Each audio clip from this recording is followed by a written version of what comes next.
You're locked in to the hottest station on the planet. Resistance is futile. The revolution has begun.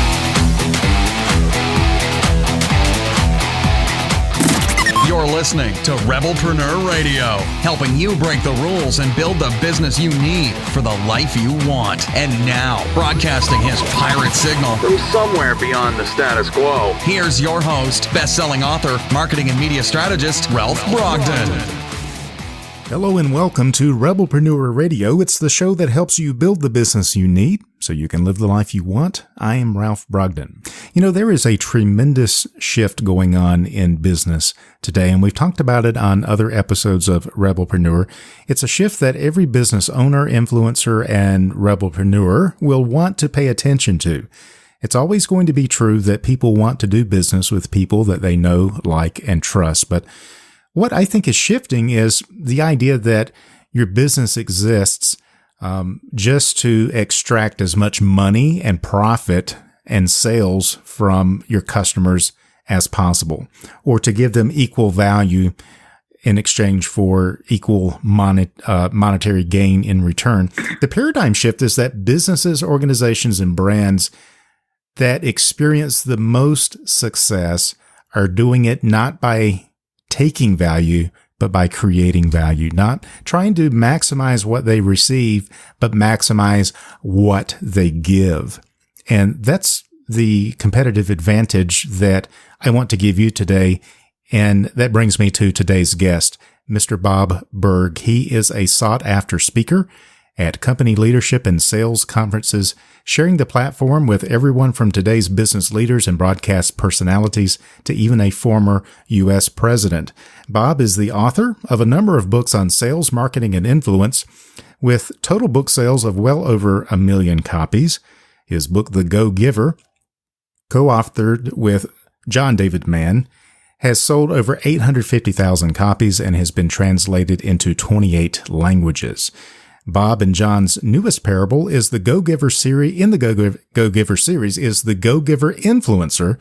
Bob is an advocate, supporter, and defender of the free enterprise system, believing that the amount of money one makes is directly proportional to how many people they serve. He is also an unapologetic animal fanatic, and he is a past member of the board of directors of Furry Friends Adoption Clinic and Ranch in his town of Jupiter, Florida. Bob Burg, welcome to Rebelpreneur Radio.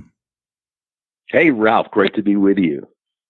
I really, I have your book on my desk. I read it several years ago, and it made a deep impression on me, and it's still making an impression today as I really get to the heart and soul of who I am as a business owner, a business leader, an influencer.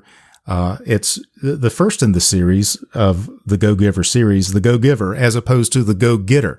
So, just a way to kick off the conversation, give us kind of an overview. What is the GoGiver all about? Sure, and it's a business parable.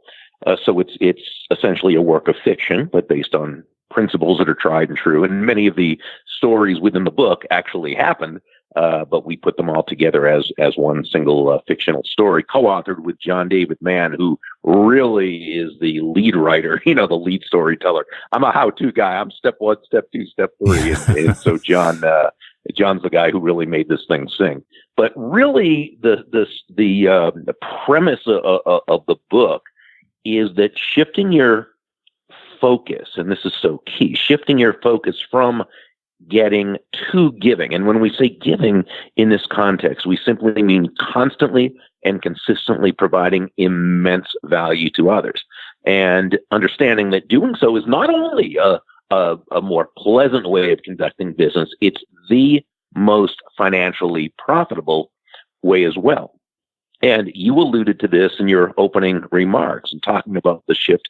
Many businesses, they're focusing on how much value they can provide, not how much they can take, because, it's not just out of the goodness of their heart. They realize, they understand that, remember, in the basically free market economy in which most of us operate. When I say free market, I mean no one is forced to do business with anyone else. Mm-hmm. Okay, they do it by choice. That opposed to when we have the cronyism, where you've got either big businesses, big industries, special interests who buy favors from government that kind of keep the competition out. That's not free market. Free market is what most of us, you and I, and everyone listening, that's what we're involved in. No one has to buy from us. And so I often, when I speak at a conference, I'll kind of jokingly say, no one's going to buy from you because you have a quota to meet. Right. And everyone laughs because we all know that's true, right? They're not buying from us because we need the money, because we have a quota, and they're not going to buy from you because you're a really nice person.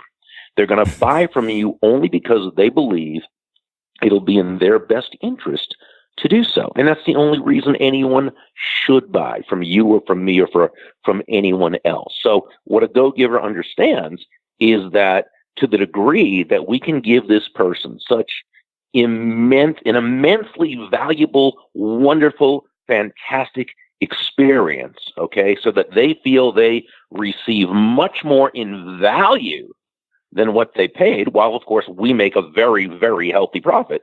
That's the degree that everyone comes out ahead. As one of my old mentors, Harry Brown, used to say, in a free market-based exchange, there are always two profits, the buyer profits and the seller profits, because each of them come away substantially better off afterwards than they were before. And that is the win-win paradigm that Stephen Covey probably popularized. It's not about such a great book. Yeah, and that really influenced me, 25 years ago.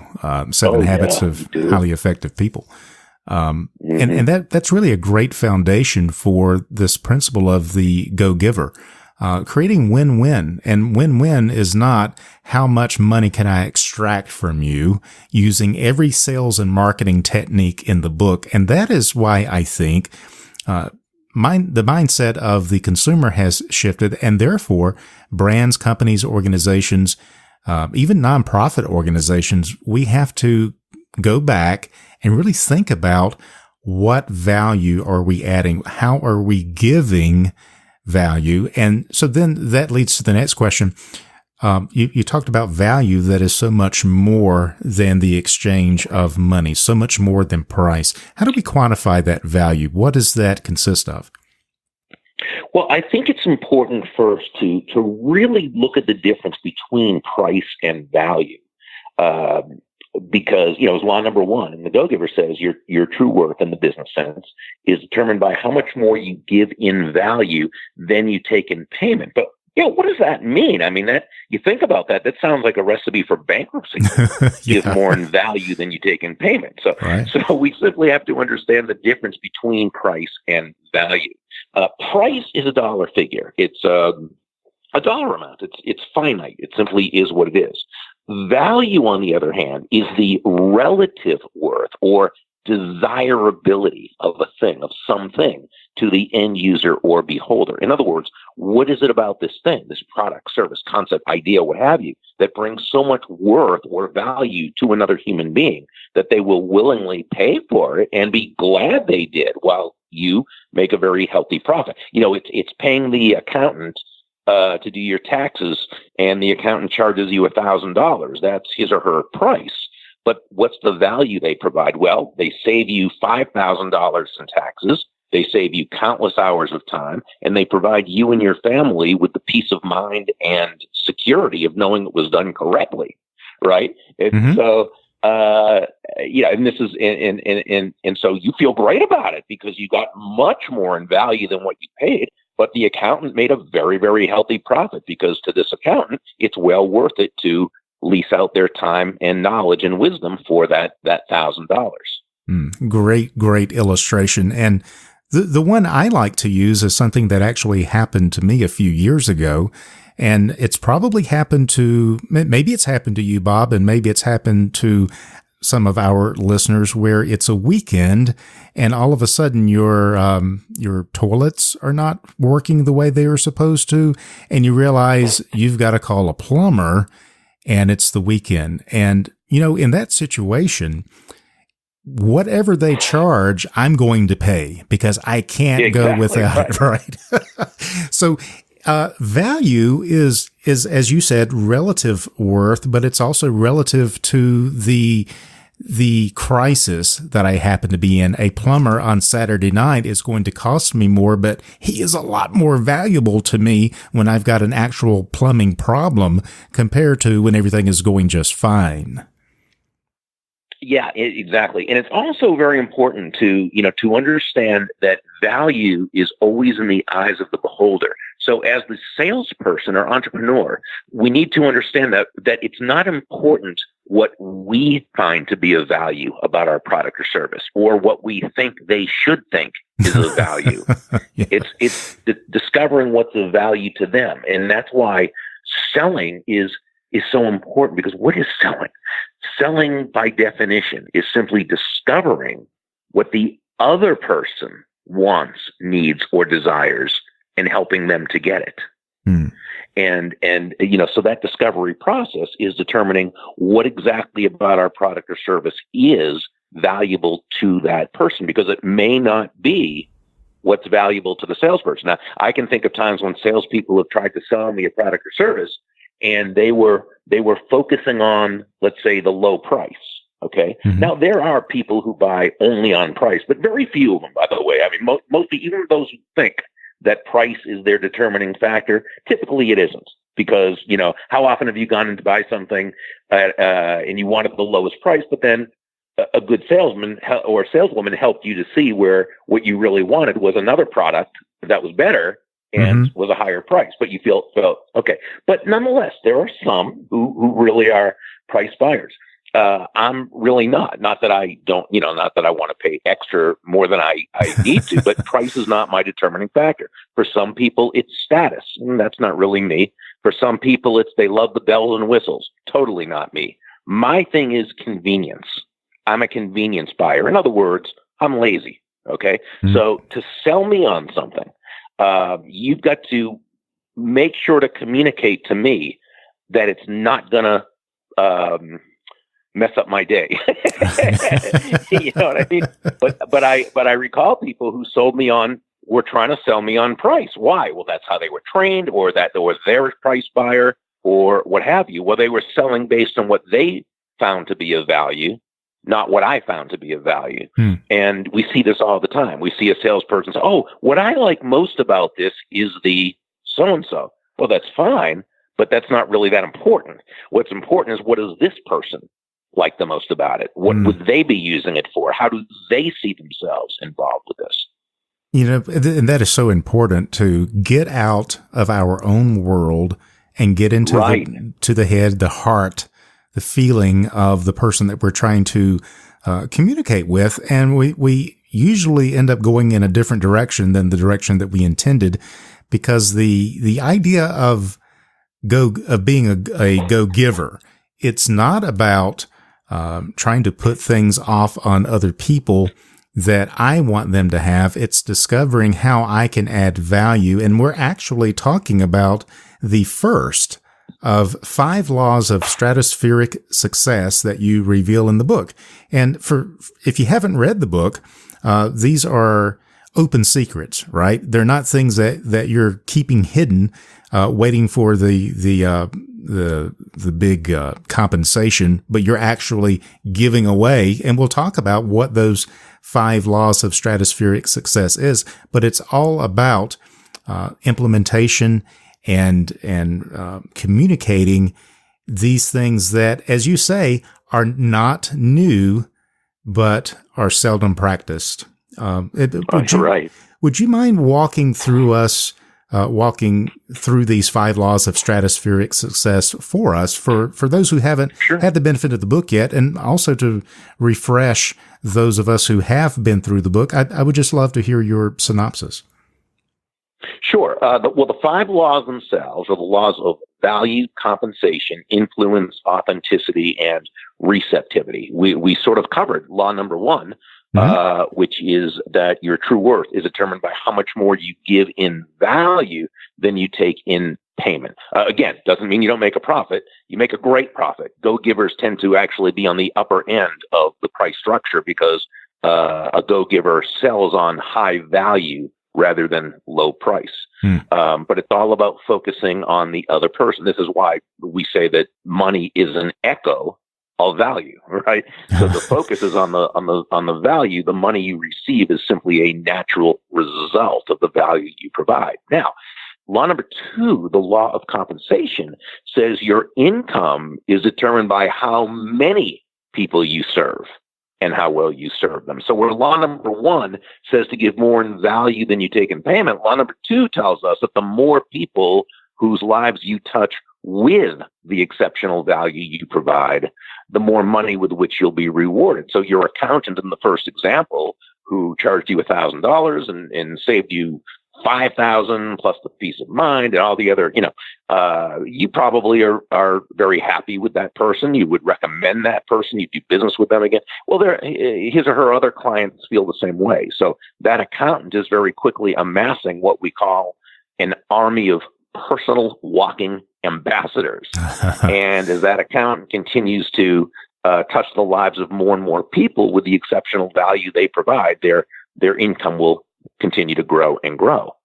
Law number 3 is the law of influence. And this one says your influence is determined by how abundantly you place other people's interests first. Now, again, this sounds counterintuitive when you first hear it, maybe counterproductive, perhaps downright Pollyanna-ish. And yet, you think about it, and, the great, and Ralph, this, the greatest leaders, the top influencers, the biggest money-producing salespeople, this is simply how they run their lives and conduct their businesses. They're always looking out for the other person's interest. They're always looking to bring value to others. Now, I want to qualify this statement, though, because I think this is very important, and it's sort of easy to misunderstand. When we say place the other person's interest first, we don't mean you should be anyone's doormat, or that you should be a martyr, right, or self-sacrificial. Absolutely not at all. It's simply that, as Joe, the protege in the parable, learned from several of the mentors, the golden rule of business is that all things being equal, people will do business with and refer business to those people they know, like, and trust. And there's simply no faster, more powerful, or more effective way to elicit those feelings toward you in others than by genuinely moving from, and you kind of talked about this earlier, which I thought was great, moving off of yourself, moving from that, what we would call I focus or me focus, to an other focus, looking to, as Sam, one of the mentors, advised Joe, to make your win all about the other person's win. And when you do that, you really can't fake that, right? I remember in internet marketing circles a few years ago when Dr. Robert Cialdini's book, Influence, came out. It kind of became, it was positioned in internet marketing circles as kind of an underground manual for how to win customers and manipulate people. And I know that wasn't Dr. Cialdini's intention, but the idea is, if it's all about showing that you're interested in other people, then we can fake that and we can get them to do what we want them to do. What we're talking about today, Bob, is so far above any effort to try and manipulate or use this as a play. This has to be genuine. It has to be authentic, and you have to really own this in your heart. It does require a transformation of your heart. It can't just be another marketing strategy, or what I'm saying is it's going to fail. If you try to work this as a thing instead of a heart-centered approach, it's going to fail. It's going to be very obvious. And then you'll say, well, that didn't work for me.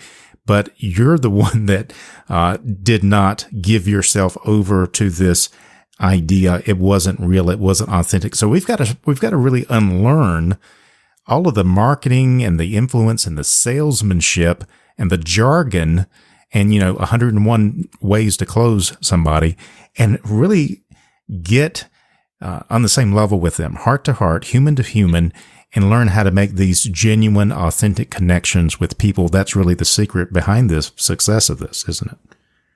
Yeah, it really is. And remember, with Dr. Cialdini's work, which again, as you said, I mean, he's communicating these principles, and they're powerful principles. But any principles, like anything else, can be used for good or they can be used for evil. His intent is for them to be used for good.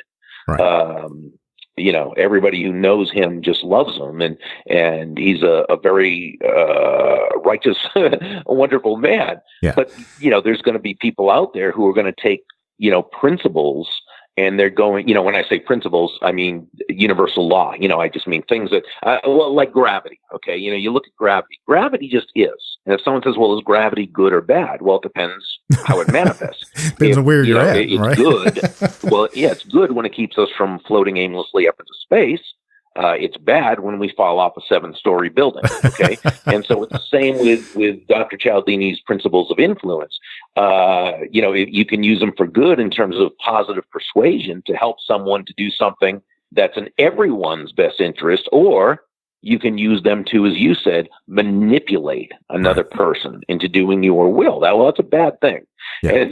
And I agree with you. It's not that there aren't people who haven't gotten away with doing those kinds of things and will continue to. It's a big world, and there's people out there.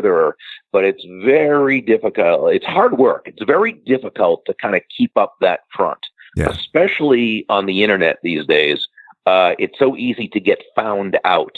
Right. If you're not really who you say you are, which is great. I mean, that's one of the the internet is sort of a double-edged sword in a certain way. Yeah. But the market tends the market tends to filter, weed those out, particularly in the day of reviews and ratings and so forth. I cut you off at the law of influence. You've got 2 more laws to share with us. Yeah, well, you alluded to one of them, the law of authenticity. Yes, that's law number 4. And this simply says the most valuable gift you have to offer is yourself. And one of the mentor in that part of the story, Deborah Davenport, shared a lesson that she learned that really ties into what you were saying. And that is that all the skills in the world, the sales skills, technical skills, people skills, as important as they are, and indeed they are important, but they're all for naught if you don't come at it from your true, authentic core. Now, on the other hand, when you show up as yourself, day after day, week after week, month after month, people feel good about you. They feel comfortable with you. They feel safe with you. They know you. They like you. They love you. They trust you. They want to be a part of your life. They want to be in relationship with you. They want to tell others about you.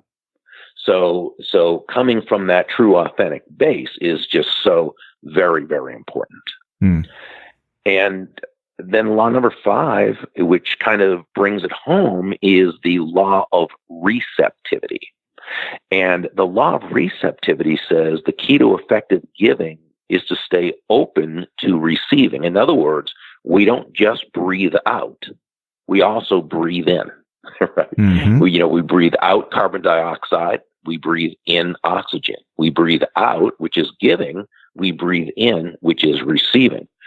Contrary to the messages we receive from the world around us when it comes to prosperity, and the messages we receive are not mixed messages. They're very negative messages to a large extent regarding prosperity and money and so forth. Well, contrary to the general belief, giving and receiving are not opposite concepts. They're 2 sides of the very same coin, and they work together in tandem. So it's not, are you a giver or a receiver? That's that treacherous dichotomy, that false dilemma, if you will, that unnecessary use of the word or. No, you're a giver and you're a receiver.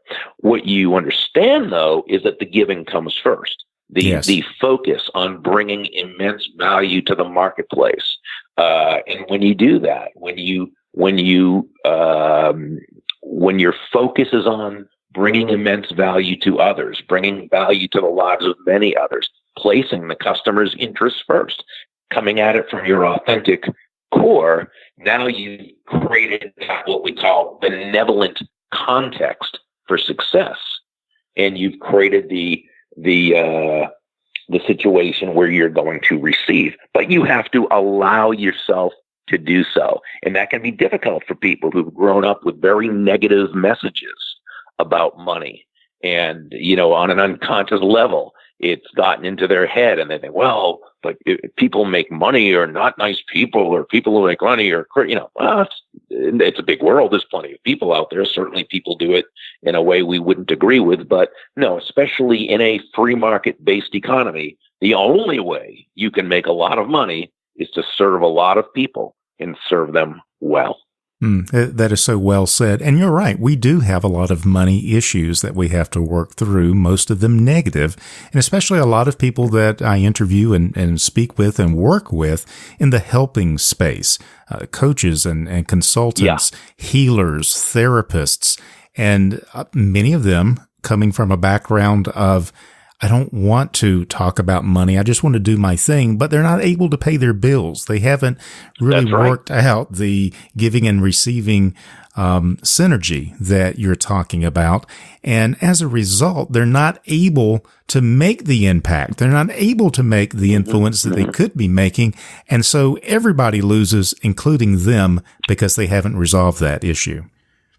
That's absolutely right. And those in the healing arts and coaching and so forth, they really, that's an issue with them, because they see that again, that treacherous dichotomy. You either do well for the world or you make money. Mm-hmm. And of course, the first thing they have to do, and when I speak with people like this, I ask, well, check your premises. Where did that come from? Why is that so?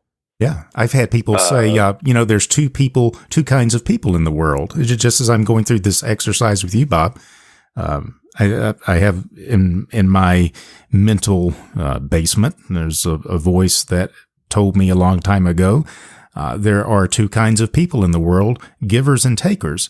And he said, be a giver. I mean, he's saying, yes, be a giver instead of a taker. But as a result, you're not getting the synergy of giving and receiving. And so you're really limiting what impact you're able to make in the world. And it never occurred to me until this conversation with you, Bob, that's a problem. Yeah. Well, and here's the thing, and this is a great point you touch on, because it's pretty much all unconscious. Mm-hmm. And, one of my great friends, Randy Gage, who is to me, he's become the leading authority at this point on prosperity consciousness. And he certainly took himself from a real lack childhood to now being very, very wealthy, and in many ways, not just financially, but certainly financially. But he makes this great point that if you watch any movie, any really real hit movie, there are typically two types of people who are portrayed. There are the good people who tend to be portrayed as the nice people, the nice people, they tend to be portrayed as poor, but happy. And they're always being put down, stepped on, stepped over, taken advantage of by who? The rich, the evil rich people, right? They're evil and cowardly. They have no soul. And you see that all the time. And you just watch movies from now on, you'll see that's practically always the case. He talks about the first Spider-Man movie, where Peter Parker is sitting on the couch with his Uncle Ben. And Uncle Ben says to him, Peter, we may not be wealthy, but at least we're honest. And you think about that message that's heard by children, okay? And that message, it's unconscious. It gets into their head. Because remember, it's not just that movie. It's every movie. Right. It's every TV show. It's what they hear from the world around them. And so what gets into your unconscious? Well, people with money aren't good people. They're not honest. They're not nice. They're not kind. They're not this. They're not that. And then when you do come across those examples in real life, well, confirmation bias takes over. Yeah. Oh, yeah, of course. That's right. They're rich. Of course, they're greedy and they're awful and they're right. Now, of course, when you come across most people who are wealthy and who are probably happy and kind and well, we just kind of ignore that because that doesn't fit the narrative. And so it really messes up people because it's unconscious. And I can't tell you how many people have emailed John David Mann and me to say, that last chapter about receptivity, it finally gave me permission to finally allow myself to receive. And I'm thinking, well, I mean, it's a nice compliment that they took that from it, but it's also sad that they would need to see that in a book when it's so natural to receive. It's very natural to give and it's very natural to receive, but we lose one of those along the way based on the messages we get. Yeah. And then we tend to go to one extreme or the other, and we limit our potential and our influence, the impact that we're able to make in the world. I think that is a great way to begin to wrap up our conversation. Leading into this final question, why is it and how is it that being a go-giver is absolutely congruent with and even honors human nature? Because when you look at the state of things, it seems like everyone is dog eat dog. Let's, get all we can get. You're saying being a go-giver is really congruent with human nature, and it even honors human nature. How is that? That's the key. It honors human nature, because what is human nature? Human nature says that a person, and I think Dale Carnegie said this excellently in his classic How to Win Friends and Influence People, where he wrote, ultimately, people do things for their reasons, not our reasons. So a go-giver is always going to come at it from what's in it for the other person. What is it that how does what I'm asking this person to do, how does it align with that person's goals? How does it satisfy what that person wants, needs, or desires? How does what I'm asking this person to do, how does it align with their values? What problems of theirs am I helping to solve? How am I helping their life to become better? Well, you answer those questions, and you've got someone who's going to very happily buy from you. Yeah. And you have honored them as a human being. Absolutely. Yeah. It's like the famous line in The Big Kahuna. Once you begin to steer the conversation in the direction that you want it to go, you're a marketer at that point. You're not a human being anymore.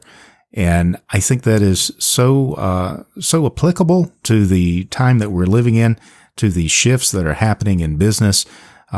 Consumers are becoming more and more aware of that. And you said it best, Bob.